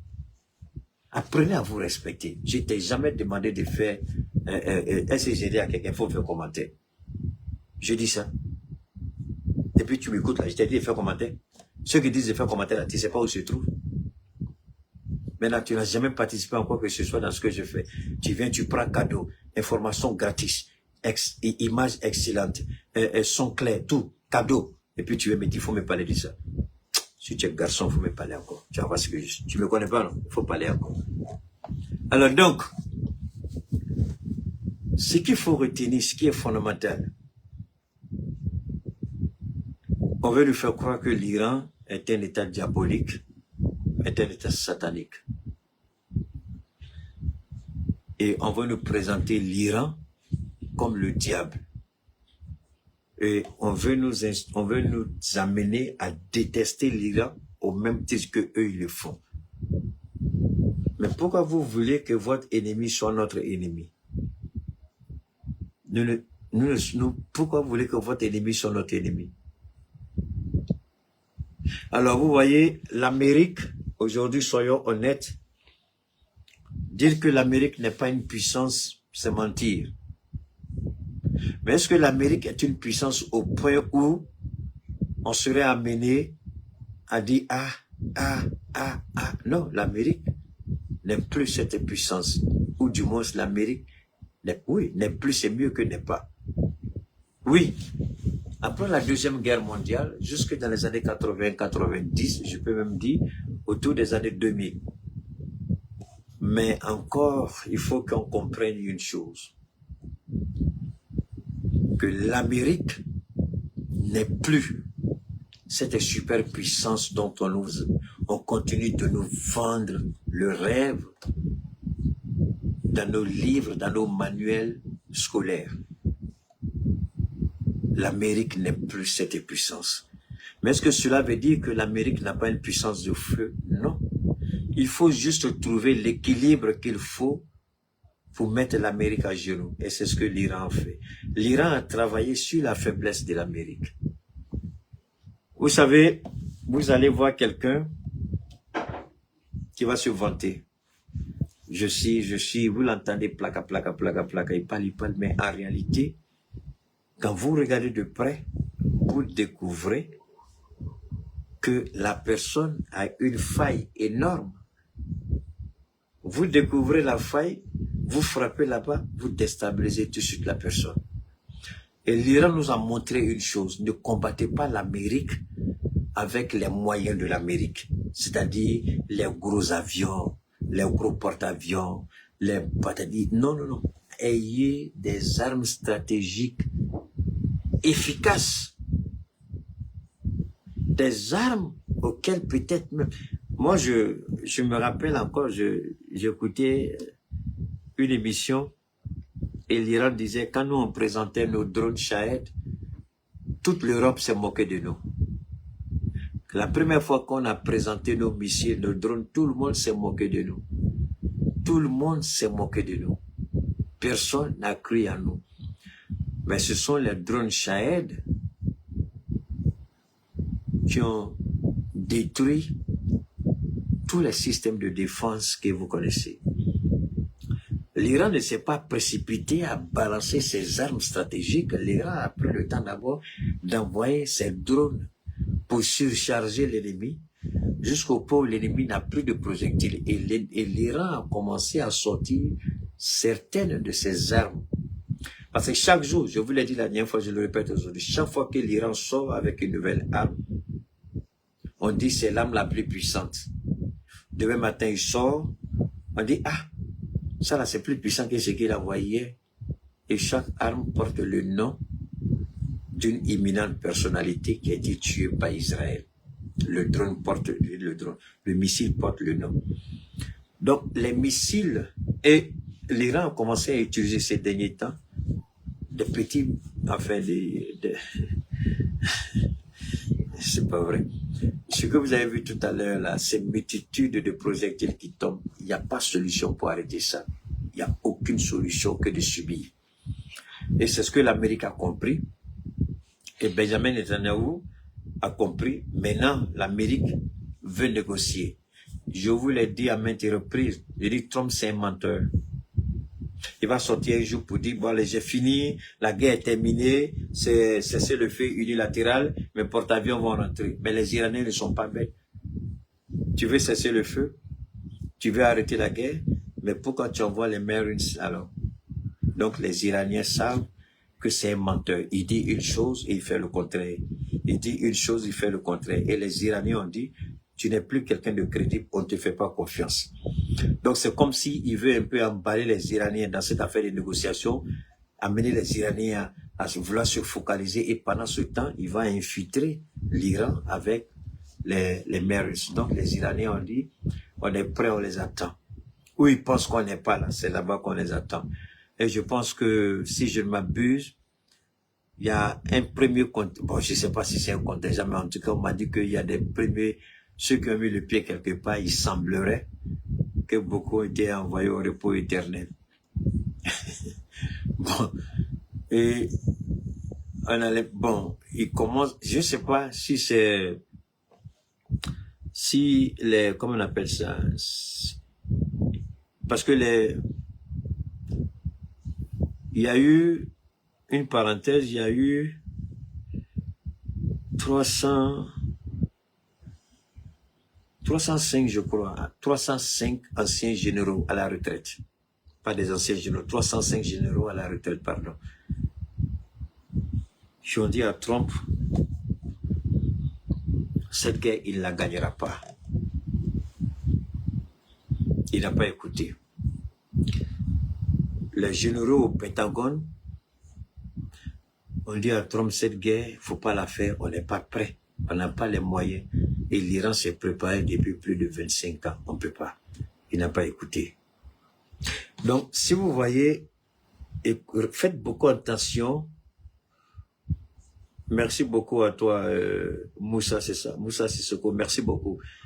Si vous faites beaucoup attention au discours de Trump. Le discours de Trump a un objectif. Le discours n'est pas orienté vers l'Iran. Le discours n'est même pas orienté vers l'Europe. Je vous ai dit une chose, je vais le répéter encore aujourd'hui. Le poste du président des États-Unis, je dis bien le poste, je n'ai pas dit le président, c'est pas la même chose. Le poste du président des États-Unis est un poste hautement stratégique. Un poste qui est supposé apporter la quiétude au marché quand les marchés paniquent, quand les bourses paniquent. Le poste de président, c'est le poste où tu te tiens et le discours que tu tiens, soit va affoler les marchés, soit va rassurer les marchés. Voilà comment la position du président des États-Unis est déterminée dans l'économie mondiale. Parce qu'il est présenté comme l'homme le plus puissant du monde. Et ce qui sort de sa bouche, soit c'est pour rassurer, soit c'est pour créer la panique. Voilà pourquoi, aux États-Unis, cette position est hautement symbolique et stratégique. Et Trump, qui arrive à cette position, au lieu de tirer profit de cette position, il se comporte comme un petit voleur, un petit menteur, un manipulateur. Toute sa vie, il a passé son temps à manipuler le système pour s'enrichir, à manipuler ses partenaires pour les affaiblir et s'enrichir. C'est pourquoi il se donne le titre de plus grand négociateur, mais c'est faux, c'est un voleur. Et c'est un manipulateur, c'est pas un négociateur. Et c'est exactement ce qu'il est en train de faire en tant que président. Manipuler les marchés. Et les gens ont compris, c'est pourquoi ils ont dit que quand il parle, les gens ne l'écoutent pas autant. Mais quand le président, pas le président, mais quand l'Iran, en un mot, quand une personnalité, en tout cas importante, en l'occurrence le guide spirituel Mojtaba, il y a 3 personnes en Iran que le marché international, les bourses écoutent. Le guide spirituel Mojtaba, le ministre des Affaires étrangères et le président iranien. Donc quand ceux-là parlent, ils savent que ce qu'ils disent là, c'est ça qu'ils vont faire et puis ils sont dessus. Donc les marchés ont besoin de quelqu'un qui est stable, quelqu'un qui respecte sa parole, quelqu'un que quand il dit une chose, il le fait. Mais alors que Trump, il dit une chose, il fait le contraire. Il dit une chose, il fait le contraire. Et c'est le gars qui vient, qui impose des tarifs douaniers, qui fait n'importe quoi jusqu'à ce que la Cour suprême le ramène à l'ordre. Une fois que la Cour suprême vous ramène à l'ordre en tant que président des États-Unis, vous qui devez stabiliser le marché économique mondial, quand la Cour suprême dit que vous avez violé la Constitution, tout de suite, le marché a peur de vous. Mais c'est pourquoi Trump s'est fâché. Rappelez-vous, il a menacé de mort les juges de la Cour suprême. Il les a menacés de mort. Les généraux aussi qui ont dit qu'il ne faut pas faire cette guerre, il les a menacés de mort parce que le marché ne suit plus ce que dit Trump, mais le marché regarde qu'est-ce que les institutions américaines vont dire lorsque le président fait des bêtises. Donc, la bourse, le stock des marchés, tout ce que vous connaissez, Trump parle, il occupe cette position, ils n'ont pas le choix. Mais quand ils parlent, c'est pas ce qu'ils écoutent. Ils regardent tout de suite, qu'est-ce que la Cour suprême va faire ou qu'est-ce que d'autres personnes vont faire. Et pendant ce temps, ils regardent surtout du côté de l'Iran. Ils ne regardent même pas du côté des monarchies du Golfe. Ils ne regardent même pas du côté même de l'Europe. Je ne sais pas si vous vous rendez compte de ce qui est en train de se jouer. L'avenir du monde est en train de se jouer et c'est l'Iran qui a toutes les cartes. Ce n'est pas les États-Unis. Contrairement aux mensonges qu'ils disent. Trump ment parce qu'il veut rassurer le marché. Il vend un rêve illusoire. On a toutes les cartes, on a tout détruit, on a tout détruit, on a tout détruit. Mais pendant que tu dis ça, le pays que tu dis tu as tout détruit est en train de détruire l'économie de pas 1, 2, mais au moins 5, 6, 7, 8 pays simultanément. Mais finalement, les marchés disent quoi? Attention, toi tu es un menteur, le nom ne t'écoute plus. Parce que tout ce que tu dis est faux. Bon, on va regarder maintenant ceux-là. Parce que c'est l'Iran seul qui est en train de détruire 8 pays simultanément. Je dis bien 8 dans le Golfe, simultanément. Et tient face aux États-Unis. Mais le marché dit, mais attention, le pays qui était isolé depuis toutes ces années-là, plus de 37 ans, ils sont isolés. Mais comment ils tiennent tête aux Américains? Ah, ben attention. Donc, les marchés commencent à être attentifs à ce qui sort de la bouche des Iraniens. Et c'est comme ça que l'Iran est en train de... C'est pourquoi l'Iran, ayant compris, je vous en prie, je ne crois pas qu'on vous ait dit ça quelque part, c'est un coup de... Comment on dit? Masterpiece ou bien quoi là, c'est un coup que je... Vraiment, c'est pas un coup de choses, c'est pas un coup de... Comment on dit? C'est pas un coup d'amphithéâtre, pardon. C'est un coup de TD. Ceux qui ont fait l'université savent de quoi je parle. Ici, c'est un coup de TD, c'est pas un coup d'amphi. Parce que c'est profondeur. TD, c'est général. Non, pardon. Amphi, c'est général. TD, c'est précis. Les marchés ont compris quelque chose que aucun journaliste en Europe ne vous a dit, parce qu'ils n'ont pas la connaissance, ils n'ont pas la maîtrise telle que je vous la donne. Personne. Les marchés ont compris une chose. L'Iran tient toutes les cartes. Si l'Iran dit, l'Iran fait. L'Iran tient l'économie. Merci beaucoup pour le détroit. L'Iran tient le détroit. Malgré la grande gueule des Américains, malgré Israël, malgré tout, l'Iran est le seul pays qui arrive à maîtriser. Quand le canal de Panama, ils ont envoyé un seul message pour le canal de Panama. Ils ont tout lâché. Ils ont fait la volonté de Trump. Et le canal de Panama, c'est dans quel pays? Donnez-moi le pays, s'il vous plaît. Le canal de Panama, là, c'est où, là? C'est Marco Rubio qui allait leur dire, si vous ne voulez pas qu'on vous envoie à l'enfer, le canal, là, c'est nous, on a financé. Les Chinois ne peuvent pas avoir un droit plus que nous. Ils ont accepté. Merci beaucoup à toi, Bad. Merci 07. Bon, maintenant, d'accord. Panama, c'est pas ça. Ils ont gagné là-bas. Il y a un autre point encore. Ils ont enlevé le président vénézuélien. Maduro, c'est pas ça? D'accord. Ils ont tué Kadhafi. Tout ça, ça montre la puissance américaine. Ils ont tué Saddam Hussein. Ils ont enlevé Bachar al-Assad du pouvoir. Ils ont divisé le Soudan en deux. Ils ont fait des guerres en Afghanistan, au Pakistan. Ils ont fui. Mais le seul pays qui est en train de tenir tête, et ils sont en train d'échouer sur toutes les prédictions, c'est l'Iran. Qui frappe Israël. La dernière fois, ils ont frappé le bureau de la bourse israélienne, là, où se trouve comment on appelle, le stock d'échange, là. Ils ont bombardé là-bas. Et aujourd'hui, on nous dit qu'ils ont rasé le quartier général du ministère de la Défense. C'est le seul pays qui tient tête aux États-Unis et le seul pays qui dit on ne veut pas négocier. Toute négociation sera faite sur nos termes. Quand l'Amérique a fait la grande gueule, on a envoyé 15 points. Il dit les 15 points là, c'est pour toi et ta femme, c'est pas pour nous, ça ne nous regarde pas. Nous là, tu vas retirer toutes les bases américaines du Moyen-Orient. Et les pays du Moyen-Orient, s'ils refusent, ils vont connaître notre fureur.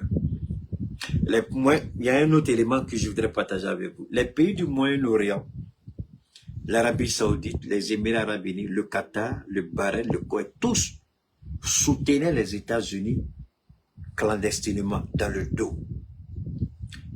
Ils ont dit officiellement, il ne faut pas utiliser notre espace. Mais ils n'ont jamais fermé leur espace, ni aux avions américains, ni aux bombardiers américains, ni aux drones américains, ni aux missiles américains. Donc, et quand la guerre a commencé, que l'Iran a commencé à frapper, tous maintenant ont demandé aux Américains d'aller à cette guerre jusqu'au bout, c'est-à-dire à la capitulation de l'Iran. Donc, ils poussent les Américains à ce que l'Iran capitule. Mais en même temps, ils se rendent compte que cette guerre les a détruits économiquement. j'ai écouté le président iranien qui disait que même 5 ans après, il y a des pays du Golfe qui ne pourront pas se remettre sur pied, même 5 ans après. Tellement les dommages sont énormes. Et là, je vous dis, parce que il y a des informations, il y a des images qu'on n'a pas. Ils sont en guerre. Attends, toi, tu vas aller filmer un endroit où tu es sûr qu'il y a une bombe qui va tomber là-bas. Tu es fou, bien quoi. C'est quand il y aura cessé le feu, là. Ou bien c'est quand ils vont trouver un deal. Les vrais dommages, on va regarder. C'est ce qu'on appelle en anglais aftermath. C'est-à-dire que l'après, on va tous voir les vrais dégâts qui ont eu lieu dans les pays du Golfe. Et l'Iran sait que l'Arabie Saoudite et le prince Ben Salman, c'est un trait. Ils savent très bien que le prince Ben Salman joue un rôle important. C'est pourquoi ils n'hésitent pas à frapper. Maintenant, ils ont dit qu'ils ont activé leur système de l'OTAN. Vous avez vu, les pays arabes ont activé leur système OTAN. C'est la seule chose au monde que l'Iran demande. Si un seul missile, un seul drone, un seul avion quitte l'un de ces pays-là pour aller en Iran, pour aller attaquer à la demande d'un gouvernement de ce pays, c'est-à-dire que si l'Arabie Saoudite s'amuse à dire qu'il va attaquer l'Iran au nom de Dieu, peut-être que nous autres là, notre affaire des mecs là, peut-être que ça dans 15 ans, 20 ans, on va aller faire le Hajj. Parce que quand ils vont finir l'Arabie Saoudite là, il n'y aura même pas place pour atterrir avion. Les gens, moi je vous jure sur tout ce que on a même moi je parle, vous n'avez, c'est-à-dire, vous ne pouvez même pas imaginer ce que l'Iran, c'est des millions de missiles. On nous dit 10 000 missiles, c'est des faux chiffres, c'est des millions de missiles qu'ils ont. Je ne dis pas des centaines de milliers, des millions de missiles qu'ils n'ont même pas encore utilisés. L'Iran a préparé cette guerre. Subhanallah. L'Iran a installé des systèmes de distribution de courant souterrains. On peut balayer l'énergie en haut. On peut détruire tout, mais le sous-sol va continuer à fonctionner. Parce qu'ils ont mis des systèmes que Dieu seul connaît. Ils ont des millions de missiles enfouis, Dieu seul sait où. Donc, faut pas croire que ça là, que c'est fini. Attends, quand Trump sort, Trump dit, on les a affaiblis. Quand Trump dit ça, le lendemain, ils font frappe. Ils font une frappe de 6 heures de temps avec des missiles sans arrêt. Quelqu'un que tu as affaibli, il envoie les missiles balistiques pendant 6 heures de temps sans arrêt. Mais est-ce que vous savez que aujourd'hui en Israël, il y a beaucoup de personnes qui ont commencé à avoir le traumatisme. Beaucoup de gens ont commencé à avoir des, je sais pas, le bruit des détonations. Il y a plein de gens qui sont déjà, c'est-à-dire, tuer quelqu'un souvent c'est mieux même que la personne fasse des dépressions. Parce que quand elle fait des dépressions, c'est fini. Sa vie est finie, c'est détruit, il n'y a rien qu'on peut faire. Et aujourd'hui, il y a beaucoup de fous en sursis en Israël. Beaucoup de fous. Des gens qui vont se suicider. Après cette guerre-là, vous allez voir le taux de suicide sera très élevé en Israël. Parce que les gens ne pourront pas supporter. Ce sont des pressions qu'ils ne pourront pas supporter. Mais même les réservistes sont en train de démissionner. Les gens sont en train de démissionner. Les gens refusent d'aller à la guerre. Vous savez, cette histoire de missiles à multiples, comment vous appelez ça là? Les missiles avec plusieurs têtes là. Mais quand ça tombe là, c'est pas joli. Attendez, voilà, ça tombe ici. Écoutez le bruit, vous allez voir. Yo!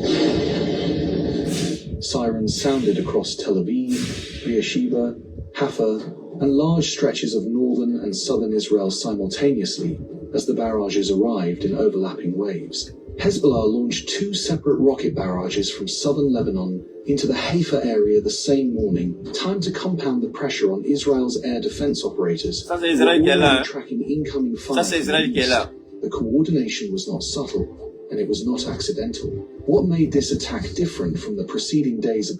Cette attaque, c'est une coordination entre le Hezbollah et les gardiens de la révolution de l'Iran. The conflict was the weapon Iran chose to deploy. The IRGC confirmed it had employed the Fatah series of hypersonic missiles in recent strike waves, including the Fatah-1 and the more advanced Fatah-2 hypersonic glide vehicle. These are not conventional ballistic missiles. A standard ballistic missile follows a predictable arc, climbs to its peak altitude, and descends on a trajectory that Israel's Arrow and David's interceptor systems were specifically engineered to track and destroy. Ça, c'est l'aéroport qui est là.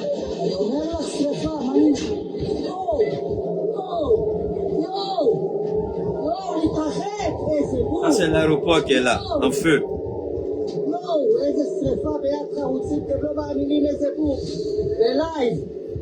A hypersonic missile travels at speeds exceeding Mach 5, which... Vous savez, on aurait pu éviter ça. Je répète, on aurait pu éviter ça.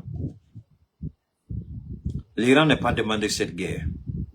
L'Iran n'a pas voulu de cette guerre. Et l'Iran ne veut pas de cette guerre. Mais puisque la guerre lui a été imposée, l'Iran fait cette guerre et l'Iran ne veut pas. C'est ce que l'Iran dit. Non, non, non. On a fait des négociations avec vous. En pleine négociation, vous nous avez bombardés. Donc cette fois-ci, il n'y aura pas de négociation selon vos termes. C'est terminé. Trump a demandé le soutien de l'OTAN. L'OTAN a refusé. L'OTAN dit c'est pas notre guerre. Et Trump dit on n'a pas besoin de vous. Après, ils veulent impliquer, je crois, le G7. Le G7. Et puis ils ont demandé, je crois, une réunion d'urgence du Conseil de sécurité. Mais tout le monde sait, s'il y a une résolution, ce sera bloqué par la Russie et la Chine. Mais qui a commencé cette guerre? C'est eux. Aujourd'hui, ils sont à court de munitions. Les Américains sont à court de munitions. Israël est à court de munitions. Donc, ils veulent un cessez-le-feu pour se réorganiser. C'est ce que l'Iran ne veut pas. Donc, l'Iran bombarde Israël à souhait et à volonté. Vu que pour le moment, parce que l'Iran ne réagit au pays du Golfe que quand une attaque vient directement de là-bas. Tant qu'il n'y a pas d'attaque qui vient de là-bas, l'Iran se concentre sur Israël. C'est quand l'Amérique attaque à partir de là-bas que l'Iran envoie le feu aussi là-bas. Et je crois qu'ils ont compris. Et alors, ils sont en train d'envoyer, d'après eux, 5 000 ou 10 000 Marines. Les Iraniens disent, c'est la prière qu'on a faite à Allah. Envoyez-nous les soldats sur terre. C'est tout ce qu'on souhaite. Envoyez-nous les soldats. C'est tout ce qu'on veut. Je vous jure que ce ne sera pas joli. Et c'est pas mon souhait. Mais s'ils font ça, le monde verra une façade de la guerre à laquelle elle n'a jamais assisté. Je répète. Le monde verra une façade de la guerre à laquelle elle n'a jamais assisté. Parce qu'ils savent que Trump est un menteur, il n'est pas sérieux. On dit gamble, c'est-à-dire il joue avec la vie des gens. Et Trump, moi je peux vous le dire, au début je doutais un peu, mais ça m'étonnerait que Trump ne soit pas tué cette année. Pas qu'il soit... Non, non, non, c'est pas un terroriste, c'est pas des terroristes, c'est pas des cellules dormantes, non, non, non, un Américain même. Ce serait étonnant qu'un Américain ne cherche pas à tuer Trump. Ils vont chercher à le tuer. Parce que ce qu'il fait subir aujourd'hui aux Américains, c'est inimaginable. Vous n'avez pas une idée. Ceux qui sont là-bas commencent à sentir un peu. Mais quand on va rentrer dans la deuxième semaine d'avril, nos parents qui sont là-bas, ils vont nous dire un autre son de cloche. On rentre dans la deuxième semaine d'avril, cette guerre n'est pas finie. Un Américain va se sacrifier, parce que chez eux, là, ça n'a pas un problème. Il va se sacrifier et puis tenter de tuer Trump. Ça, je peux vous le garantir. Ils vont tenter de le tuer. Ce ne serait pas un Iranien ou un Arabe, mais je dis bien un Américain va tenter de tuer Trump. Parce que ce qu'il fait là, c'est pire que chose. Mais les gens se rendent compte, parce que quand vous l'écoutez, vous avez l'impression qu'il n'accorde aucune vie, aucune valeur, pardon, à la vie humaine. Il y a un parent d'un soldat tué, un ami d'un soldat tué, une connaissance d'un soldat tué, va vouloir se venger sur Trump. Parce qu'il utilise même les morts des soldats pour faire ce qu'on appelle en anglais fundraising, c'est-à-dire il fait des levées de fonds en utilisant la mort des soldats. Oui, il fait des levées de fonds en utilisant la mort des soldats. Mais les gens vont le tuer. Je ne serais pas étonné qu'ils sont me dit qu'on l'a tué ou si une balle l'a frôlé, il se paralysé à vie ou bien incapable de gouverner. Ça va arriver. Ça va arriver. Même si la guerre en Iran finit, les gens vont tenter de le tuer, ce monsieur-là. Et il y a beaucoup de... J'aime pas l'expression prophétie, mais il y a beaucoup de gens qui ont prophétisé que c'est pas évident qu'il termine son mandat. Plein de gens ont dit ça.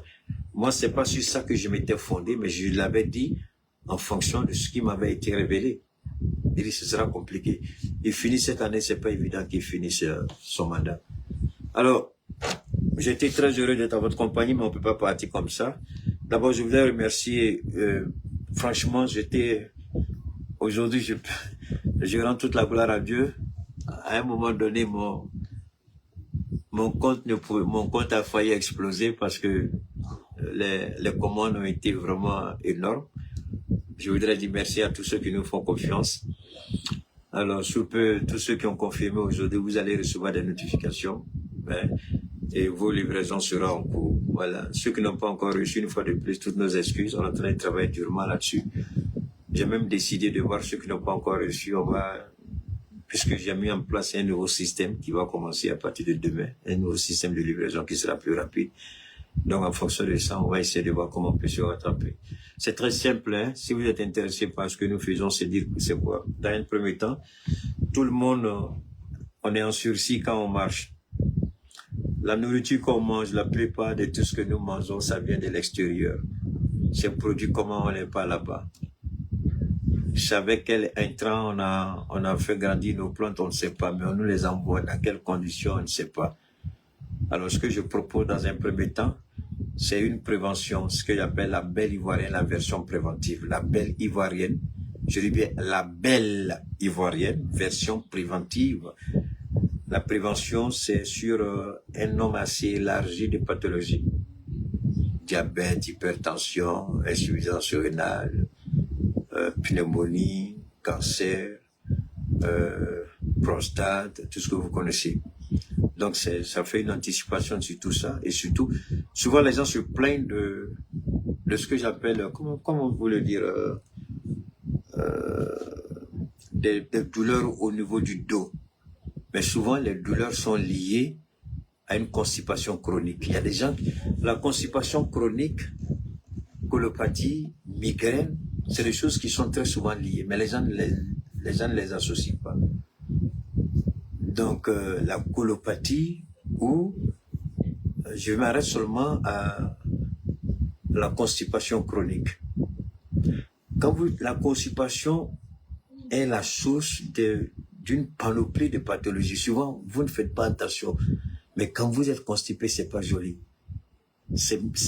Et sur le plan sanitaire, c'est pas joli. Sur le plan santé, c'est pas bon.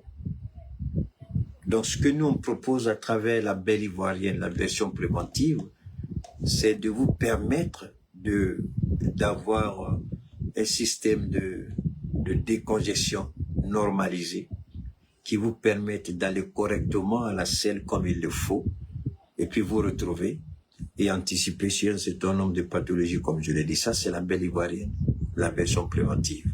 Maintenant, la belle ivoirienne avec la version curative, il y a le traitement du cancer, la colopathie, la drépanocytose, l'arthrose,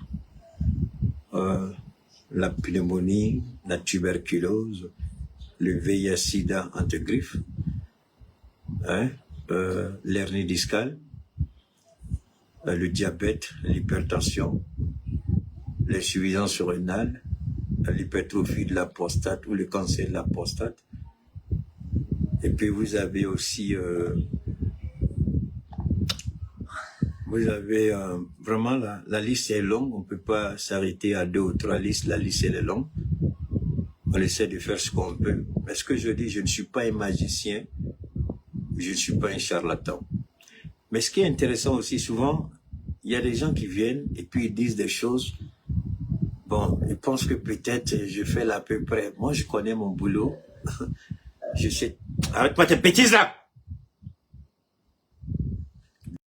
Donc, et puis essaie de. Oh, bon. J'ai dit non, non, non, arrête. Et quand tu commences à poser les questions, les gens disparaissent. J'ai l'expérience, j'ai la connaissance et je maîtrise mon sujet. Donc, évitez de vouloir me dire des choses qui ne tiennent pas la route. D'accord? Merci infiniment. Alors, c'est le 223 72 77 47 88 223 72 77 47 88 223. Une dernière fois, c'est le numéro 72 77 47 88. Donc, vous venez à nous. Je ne demande pas qu'on m'envoie des documents médicaux. Je ne demande pas qu'on m'envoie des tests ou des analyses. Je demande tout simplement qu'on m'envoie le diagnostic du médecin. Qu'est-ce que le médecin a dit? Souvent, les gens ramassent tout ça. Je n'ai pas ordonné un examen. Je n'ai pas ordonné des analyses. Alors, pourquoi vous m'envoyez ça alors que c'est pas ce que j'ai demandé? Je demande juste qu'on me donne le diagnostic. Qu'est-ce que le médecin a dit quand vous avez fait vos analyses? Vous souffrez de quoi? C'est de ça qu'il est question. Et c'est en fonction de ça que j'essaie d'apporter ma modeste contribution. Donc, c'est le 223 72 77 47 88. Par la grâce de Dieu, bon, on a quand même un taux de pourcentage de guérison assez conséquent, assez élevé. On rend toute la gloire à Dieu. Maintenant, le reste, c'est entre les mains de Dieu toujours. Voilà. Je ne prétends pas tout connaître, je ne prétends pas tout pouvoir traiter. Je fais le maximum de ce que je peux avec l'aide de Dieu. D'accord?